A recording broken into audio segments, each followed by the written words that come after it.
Rain. Outside. You noticed it when you took off your headphones minutes ago, and ever since you've been staring at the window and watching the raindrops slide down the surface of the glass. You know there's nothing there, but for the same reason it always is. You were scared. It's something about the rain that makes you this way. Ever since you're a child. You could never quite put your finger on it. But whenever you looked outside when this kind of weather came along, you always felt as if you were being watched, being observed by something in the rain. Of course, as the years went on, you grew up and your mind developed. Now when you look out the window, you can reason with your fear. Tell yourself there's nothing there. It's just water falling from the clouds. That's all it is. But that childlike sense in the back of your mind, it's always been there. It will always be there. You can't grow out of fear, especially when deep down you know you were scared for good reason. No, come on, snap out of it. You're in your own place. You're safe. Nothing is outside, and nothing is going to hurt you. Nothing is behind you in the room waiting to attack you when you least expect it. Or so you tell yourself. When you came in, you shut the door. Or you think you remember shutting it. No, you're positive. You pulled out your keys, unlocked the door, walked in and shut it behind you, and after that you locked it. You pulled the chain across. You might have even checked the peephole just to make sure nobody followed you home. From what you saw, the hallway was empty. No stranger coming to attack you, nobody standing there. But your mind falters at the memory. Did you really lock the door? Is the chain across like you thought? Did you even shut the door? You had a lot of stuff. Groceries. Is it possible that you could have unlocked the door, placed the bags on the table, and then moved into this room, forgetting all about the fact that the door is still swinging open, just inviting somebody, something, into your apartment, your safe sanctuary, the place where you sleep? Is it possible? No, come on. It's the rain, damn it. That old fear, you're letting it get to you again. Just let it go. You have let your mind wander far too long while looking at the rain, and despite the fact that you're telling yourself this, your head turns from the window and towards your door, and you find yourself pushing your chair backwards a couple of feet, leaning at the same time as you try and stretch your neck as far as it will go. You shouldn't be checking the door. You know you close it. It's your memory playing tricks. But then, you see it. It's wide open. You get out of your chair slowly, your heart suddenly going a million miles an hour. How could you have left the door open? You know you closed it. You remember closing it. Walking through the entryway to your room and into the main part of the apartment, you're going as slow as you can. Starting to look around the room, you imagine the intruder coming around the corner at you. He has an axe. He raises it above his head and comes down with it in a flash. A lightning strike goes off, and through the split second of light you see the man isn't a man at all, but some sort of twisted, rotted creature. The same thing has happened to the axe. It's not an axe anymore, but rather the thing's claws. At least 5 feet long, razor sharp. You feel them pierce your skin, then your skull. And with horror you realize the creature isn't from this world, but one much more nightmarish.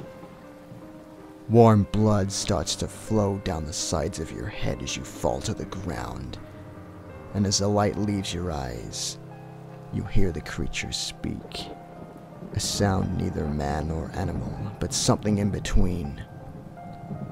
Sorry, my sweet, but you invited me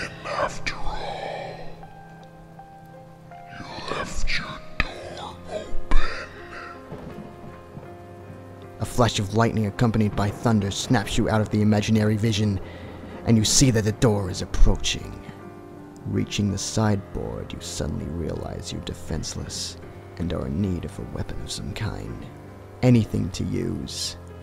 Reaching out, your hand settles upon the nearest thing. A wax candle. Not the greatest of threats to an enemy, but it will do the job if you play the cards right. Nearing the last piece of corner before the door is reached, you raise the candle above your head, preparing yourself both mentally and physically to have to fight the threat that sits just beyond your reach. Stopping as you reach the edge of the wall, crouching like a wild animal that's about to pounce on its prey, a feeling of adrenaline runs throughout your body at its peak, and a little voice in your mind telling you that if you don't take the advantage of the surprise attack now, you will never be able to save your own life. You listen to that voice as it drives you, intoxicates you, taking over your body. You feel drunk on power, on fear, and everything becomes a blur. You pounce around the corner, a kind of half battle cry, half scream of terror exploding from the throat. And suddenly it's all gone. The fight or flight response has left the body, and a weakness has replaced it. You drop to your knees and sigh in relief as you realize everything you thought was wrong. The door is shut, has been shut the whole time. I'm such an idiot. Mumbling this, you pull yourself back up to your feet. Walking up to the door, checking if it's locked, you tell yourself that it's better to be safe than sorry. And satisfied with the state of things, you turn to face the room again. It's the same as it's always been. Nothing is disturbed. Everything is exactly where it should be. It's all in the right place. A splash of water on my face and a good cup of tea is what I need.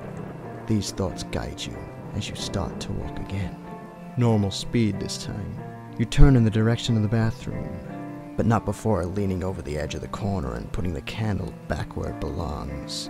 You walk forward, stabilizing yourself by putting a hand on the back of your couch as you pass. The adrenaline has taken its toll, and at any minute you think you might collapse. You reach the door of the bathroom and push it open, reaching for the light to the left of the door. After finding it, you switch it on. Light immediately fills the room, and you're suddenly taken back to a quote. Happiness can be found even in the darkest of places, if only one remembers to turn on the light. You smile at the old saying, rational brain function now coming back to the present. The quote makes sense. The light will always make things better.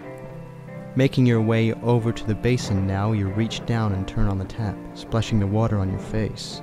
You look up at the mirror to see yourself in the reflection. You smile at yourself as you repeat the thought of having tea inside your mind, and then you switch off the tap. That's when you hear it.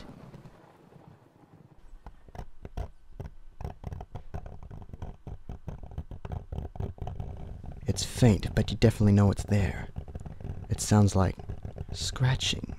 No, that's exactly what it is. A faint scratching noise. But there's something else, something even more faint.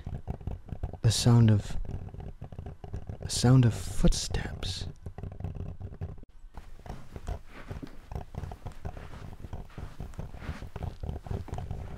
Looking past yourself in the mirror and through the bathroom door into the main room, your heart starts to pound in your chest once more, but your rational mind kicks in once again. Don't be silly, the door was shut.